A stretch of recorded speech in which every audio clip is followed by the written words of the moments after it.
Olá, sexto ano, vamos para mais uma aula de História. Hoje vamos estudar o capítulo 4, Mesopotâmia. A Mesopotâmia, falar sobre essa região, que foi a região chamada de Crescente Fértil, né? Antes de falar sobre ela, vamos falar um pouquinho sobre o que nós estudamos no período passado, porque ela está diretamente ligada a ela. A aula passada nós falamos sobre as primeiras aglomerações terem acontecido, né? Os primeiros grupos humanos, que só foi possível quando eles descobriram a prática da agricultura e a criação de animais. Isso foi possível porque eles faziam essa prática próxima a rios, né? Então em terras férteis, para que acontecesse esse cultivo e a criação de animais. E assim os homens eles passaram, né, os grupos humanos, devido a essa descoberta, eles pararam, né, de se deslocar em busca de alimentação para sua sobrevivência. Agora ele não precisava mais sair em busca da caça, da pesca e de alimentos para sobreviver. Ele agora tinha a prática da criação de animais e da prática da agricultura por estar em terras férteis, próximas a rios. Então, essa região, né, que vai ser o berço da civilização, ela foi chamada de Crescente Fértil. E esse Mesopotâmia, ela vem de quê? Ela está diretamente, Mesopotâmia significa região entre rios. E quais eram esses rios, né, que foi possível essa aglomeração e esse desenvolvimento dessas primeiras cidades? Os rios eram os rios Tigre e Eufrates, tá? Que banhavam essa região. Então eram dois rios que passam nessa região e foi possível aí o surgimento das primeiras cidades. Essa região ela é cercada por desertos em todos os lados, a gente percebe, né, pelo mapa. Nós temos aí a região da Mesopotâmia nessa partezinha verde e ao redor a gente percebe que ela é rodeada de desertos por todos os seus lados. Então, atualmente, essa região é a região do Iraque, corresponde à região do Iraque. E daí, com esse desenvolvimento da agricultura e da criação de animais, várias cidades foram surgindo. Destaquei na lateral para vocês essas primeiras cidades que surgiram. Mas junto com ela também, eles percebiam a necessidade, eles eram independentes, tá? Mas foi possível perceber que eles precisavam se unir, centralizar o poder político, para que eles pudessem se defender o seu povo. Então, essa unificação aconteceu, ela não tardou. As cidades-estados da Mesopotâmia, elas se uniram num processo de urbanização, que originou aí a Mesopotâmia, tá? Só que existia uma grande instabilidade, por serem culturas diferentes, e por esse lugar ser uma passagem, né? Então, acontecia o quê? Várias civilizações passavam por aí e faziam as ameaças de invasões. Então, eles precisavam, né, de uma união para se autodefender. Então, o estudo na Mesopotâmia, ele passa a ser estudado em 5 períodos, tá? Em 5 fases distintas, vamos dizer assim. A primeira, isso foi também de acordo com as civilizações que foram fundadas nessa região, tá? Foram fundando essa região.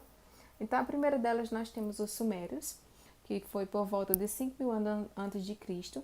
Eles vieram do Planalto do Irã, se fixaram às margens aí do rio Tigres e Eufrates, e assim se fixaram na parte do sul da Mesopotâmia.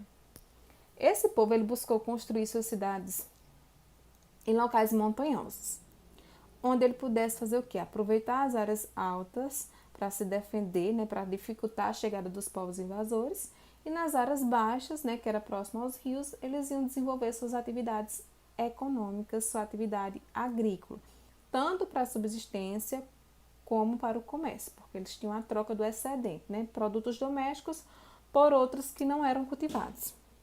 A política dos sumérios consistia de cidades-estados, eles eram autônomos e independentes. Cada um tinha sua própria característica cotidiana.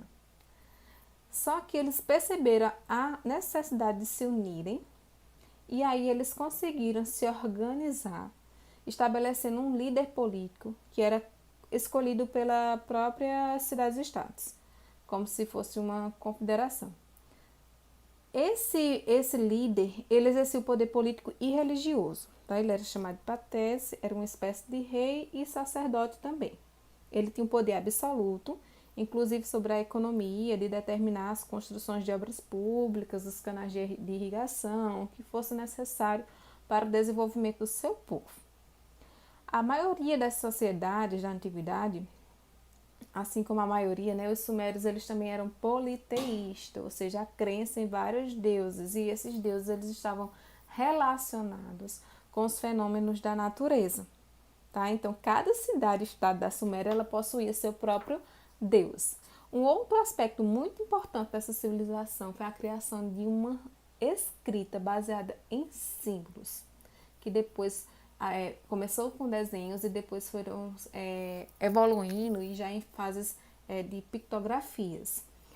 Era chamada de cuneiforme essa escrita, tá? Que foram uma das primeiras de comunicação da humanidade, e ela baseava em símbolos cunhados com estilos feitos em argila crua e mole, por isso o nome cuneiforme, e depois era colocada ao sol para secar essas placas, né? Muito do que se sabe desse período é devido a essas escritas cuneiformes, principalmente nos templos religiosos. O segundo foram os acádios. Tá? Os acádios, eles conseguiram dominar os sumérios e tinham sua estrutura política, religiosa e econômica bem diferentes. Então, os acadianos, eles eram nômades, tá? Eles vinham de regiões da Síria em busca de um local em que tivesse uma condição adequada de vida. O seu objetivo era conseguir terras férteis para o seu povo. E assim, né, ter acesso à água, com acesso à água. E aí, então, eles invadiram o norte, pelo norte da Mesopotâmia, em direção ao sul, invadiram, conseguiram dominar as cidades-estados sumerianas e por volta de 2400 a.C. eles conseguiram atingir, né, o auge do domínio com o rei Sargão I, está destacado na imagem para vocês, que estabeleceu, conseguiu unificar todo o estado, conseguiu unir em um só, e que foi considerado um por muitos historiadores, né, como o primeiro da história a conseguir estabilizar um estado, né, a ter um estado unificado. E esse império acadêmico ele perdeu a hegemonia das cidades-estados no início da fase conhecida como o primeiro Império Babilônico, que foi quando os amoritas aparecem, né? E quem eram então os amoritas? Vamos lá. O período dominado dos sumérios e dos acadianos na Mesopotâmia ele foi marcado por muita instabilidade, muitos conflitos, em função dos constantes conflitos que existiam internos já entre eles. Então, o que acontece é que nesse processo de instabilidade, as invasões e os conflitos iam acontecendo e levou à descentralização do poder, ou seja, não estavam mais unidos, né? Cada qual por si agora, cada cidade-estado. Ela voltou a ser dividida. E esse fato favoreceu para que acontecesse uma nova invasão, a de quem? Dos amoritas, que aconteceu por volta de 1900 a.C. Eles são de origem semitas, tá? E vinham do deserto sírio-árabe.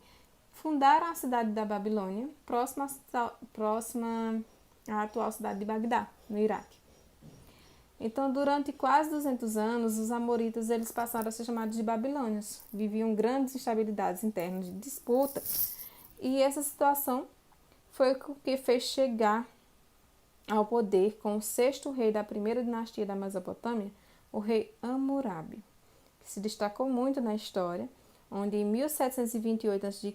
ele governou até 1686 a.C. e conseguiu novamente unir a Mesopotâmia, tá? Vencendo as disputas internas, os conflitos que existiam. Ele conseguiu unir. O governo de Hammurabi ele é considerado um dos mais bem-sucedidos desse período, tá? E um dos grandes destaques que se tem sobre eles foi a criação agrícola, da produção de agrícola, onde ele teve um grande desenvolvimento com diques, barragens e canais de irrigação. E também, nesse período, eles tinham uma organização de um exército bem organizado e bem leal, o que ajudou muito a organização do Império da Babilônia. Isso porque houve uma grande característica do seu poder, do poder real, que foi o governo de Hammurabi ter a criação do primeiro código de leis que regia a conduta, a ética e a moral do seu povo, que era a lei que se tinha baseado, né, na lei de Talião.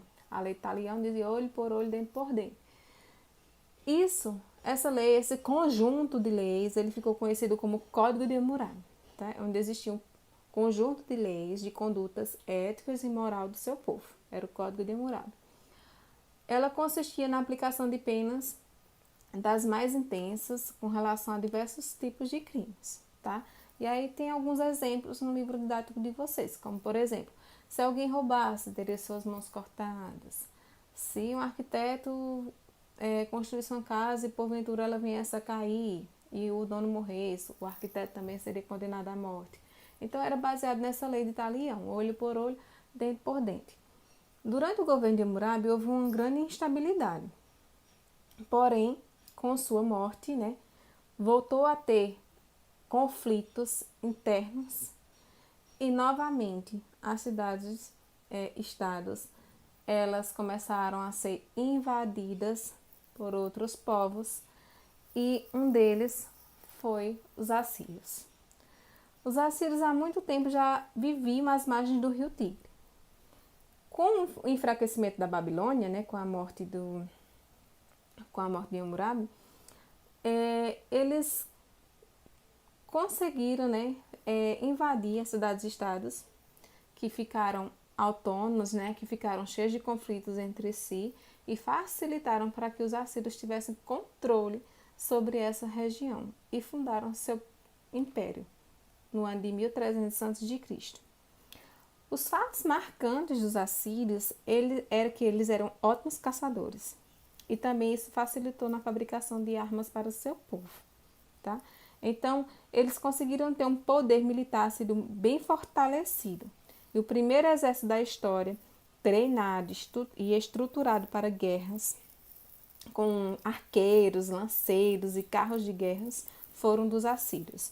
Então, eles tinham um exército bem organizado e logo iniciaram o processo de expansão dessa região, onde eles conseguiram atingir a Armênia, a Síria e o Egito.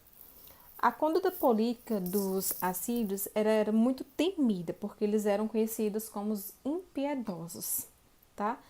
Por volta de 612 a.C., eles foram derrotados pelos caldeus, mesmo tendo essa organização política que eles tinham, essa organização de exército bem treinado, organizado, o primeiro que foi bem organizado, eles conseguiram ser derrotados pelos caldeus, ficando conhecida como o Segundo Império Babilônio, a fase do Segundo Império Babilônio.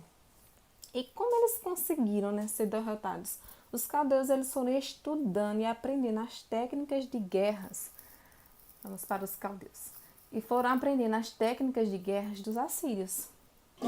E assim eles conseguiram derrotar. Então, após séculos de conflitos e alternâncias de poder, a região da Mesopotâmia ela se encontrava em uma crise desestruturada e chega ao poder o rei Nabucodonosor, que governou de 604 a.C. a 561 a.C.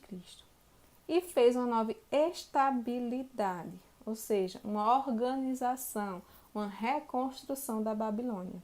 E suas principais medidas para isso foram o fortalecimento da produção agrícola, com aperfeiçoamento de ferramentas para as plantações, uma dinamização do comércio, que foi atingir regiões mais distantes, construções importantes de obras públicas, como a Torre de Babel, que está destacada na imagem para vocês, os jardins suspensos da Babilônia, que empregavam muitas pessoas que necessitavam de muita mão de obra, e a consolidação do processo de expansão, que chegaram a diversas regiões, como Judá e da Palestina, tá? Então, esse império teve uma grande resistência, durou por cerca de 73 anos, com alguns reis que passaram, E após a morte de Nabucodonosor, houve uma nova instabilidade na região. E foi possível, assim, no ano de 539, a invasão, a busca, o domínio dos que foram liberados por povos dos persas, que invadiram e dominaram os povos mesopotâmicos. Então, essa foi nossa aula de hoje. As atividades será passada no nosso grupo.